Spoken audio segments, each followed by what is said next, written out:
Well, good morning, everybody, and thanks for joining us today for PPN's bite-sized interview. And we're going to be spending the next 15 minutes or so just talking about analytics and data and the increasing importance that those things have on our business lives and in our transactions.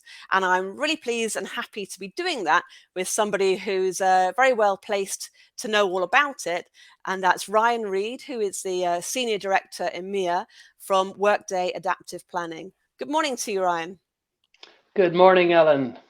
How are you doing? I'm doing great, and good morning from Oslo, Norway, which is where I am today.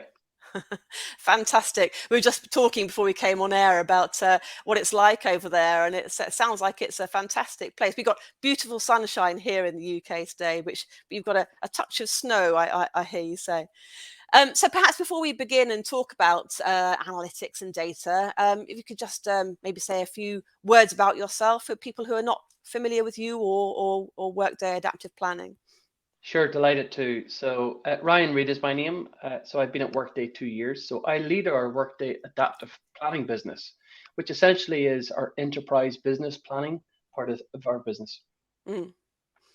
Okay, well that's fantastic. So, I mean, so we're talking about data this morning, but these days data is everywhere, isn't it? Every time we hit a button or make a transaction, we leave a trail. So why is it that it seems that it's so difficult to control sometimes? It's a great point, Ellen, and you're right. Data is everywhere. I'm very fortunate in my job that I get to speak to finance leaders and business leaders every day of the week. Mm, And we've never really had the volume of data that we do have now, both within businesses but also outside of the businesses. The amount of spreadsheets that people are having to manage across organizations, it's all disconnected. Sales are not talking to marketing, or not talking to finance as well. yeah. And by the time finance get documentation, quite often it's out of date already and Mm-hmm. obsolete. So companies really are struggling with data at the moment and the volume of data, while also trying to ensure that it's compliant, and having the right data in the right place at the right time is critically important. Absolutely, and it's key there talking about compliant, because that compliance world is only increasing, isn't it? So, I mean, what do you think some of the benefits are of controlling that? I mean, you've touched on a couple of the points already, but for anyone listening now thinking, do you know what, I recognize that world. I'm having to deal with all these spreadsheets, and yes, I'm being tasked to produce or to do something with all this data that we're producing. But maybe if you can give us some key thoughts on the main benefits as far as you see them.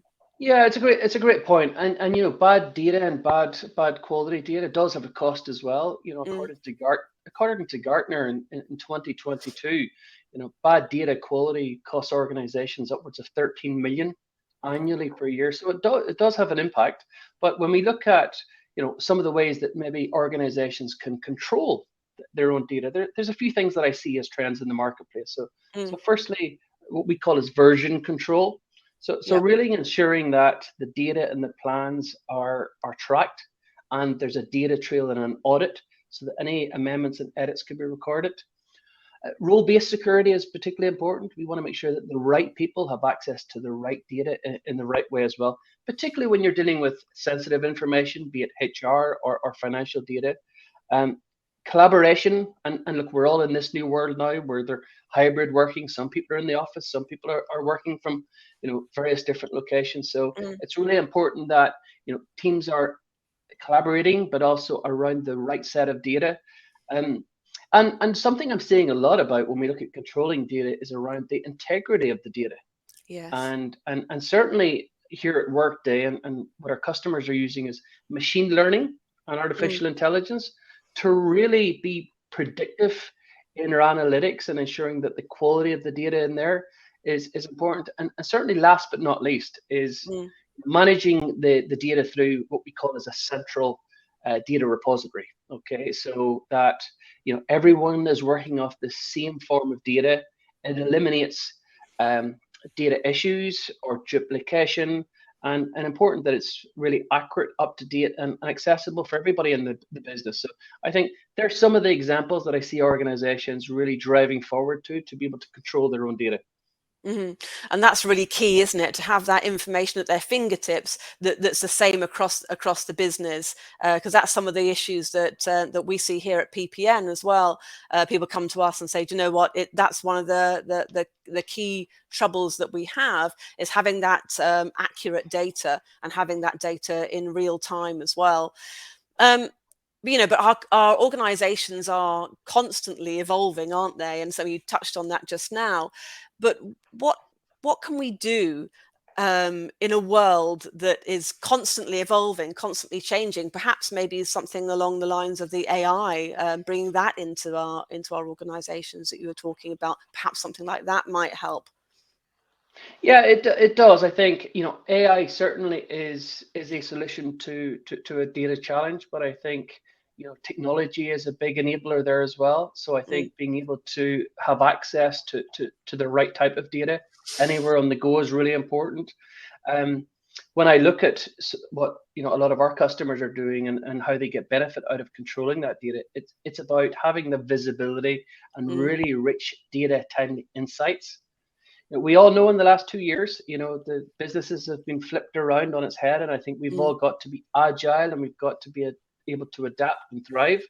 So really, the deep insights is important for people, and with insights that should provide clarity, particularly around business forecasts.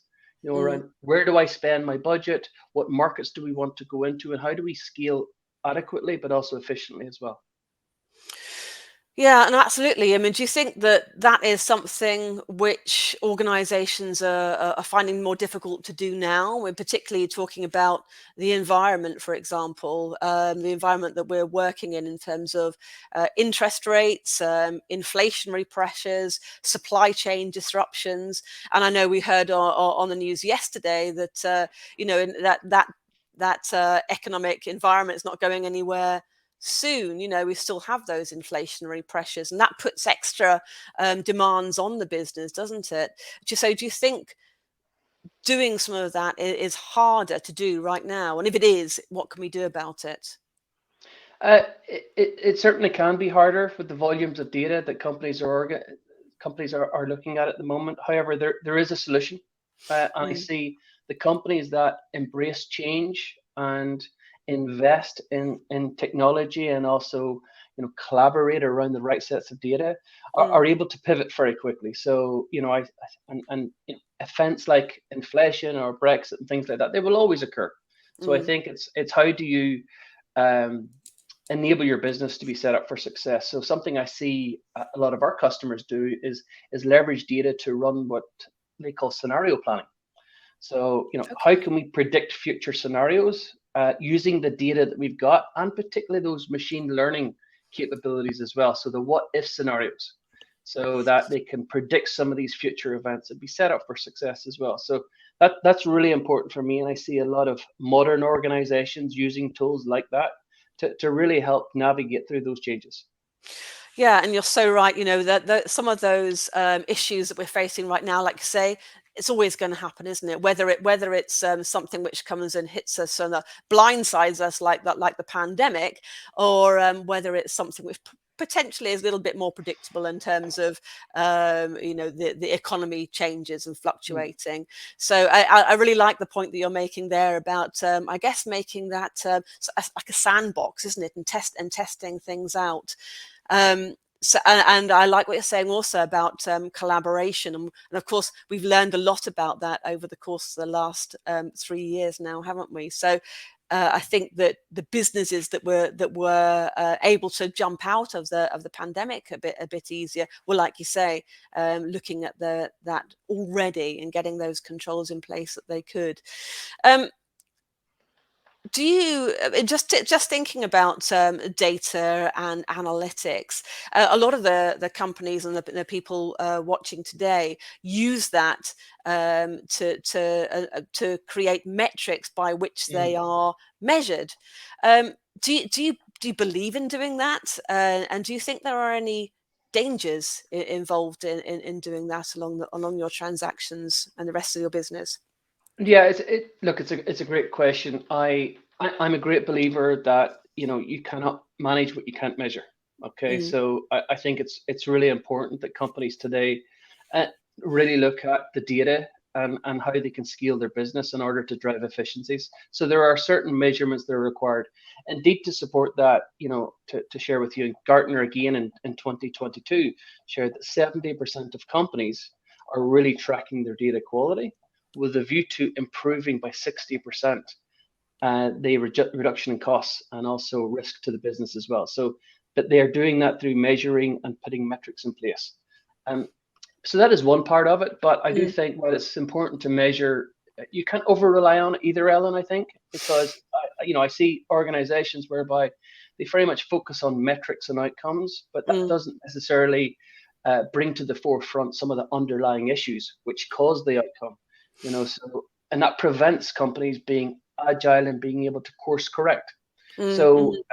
something certainly I've learned and we've saw with our customers is um, the ability to change quickly. Speed is the new currency, Yes. and Mhm. for that, companies need to be able to agile and pivot very quickly, very quickly. And data is only one of those guiding lights. So I think in order to do that, you've got to have the right metrics, but not go over the top. I think you've Mm, also got to look at the data that you've got and the inaccuracies within that data. I think certainly in the last couple of years, a lot of organizations have looked inwardly within their business and they've mm, realized we've got lots of legacy systems that don't talk to each other and it's really disconnected and therefore the metrics and the reports that they're getting is actually quite obsolete and out of date. So that's a big issue. And for me, and what I see a lot of with organizations is it's got to be relevant. There is no point of having metrics if it isn't relevant and mm. not aligned to our company objectives and where we want to bring the business. Yes, I think you're right. I mean, we talk about that a fair amount with our network members, and a lot of them are tasked to measure their performance, of course. But you're right; you have to make sure that those metrics that you're being asked to measure actually tie in properly to the business outcomes. And maybe and the world that we're living in right now is so much more. We talked about compliance. You've got to Mm. make sure that you tie in as far as that goes, and also bringing in other elements like ESG, for example, which I know for some organizations they bring their payment metrics into that, and talking about ESG and are they paying their suppliers on time, for example. And it's very difficult to be able to Yeah, do those things if you haven't got the right data underlying everything that you do. correct. So, so I mean, what's next? We've talked a little bit about your thoughts around analytics and data and the importance of that. What's next in terms of what adaptive planning are doing? Yeah, thank you for the question. It's a great question. We look like every organization over the last few years, we've had to reassess things, we've had to pivot Mm, based on the uncertain times that we've gone through and the future. So no surprise at Workday Adaptive Planning, we use our own tools, okay, which is obviously born in the cloud. So mm, when we all transitioned to a hybrid model, it was very easy for us and our customers to log into the latest version of data, regardless of where they were. Okay, so that really helped improve those efficiencies that I talked about earlier, while also having the key metrics in place. So, what's next for Workday? We hear a lot about ChatGPT, obviously in the mhm, news at the moment, but for us at Workday, machine learning has been embedded within our technology from day one. So we've been a very big advocate and proponent for that for us and for our customers.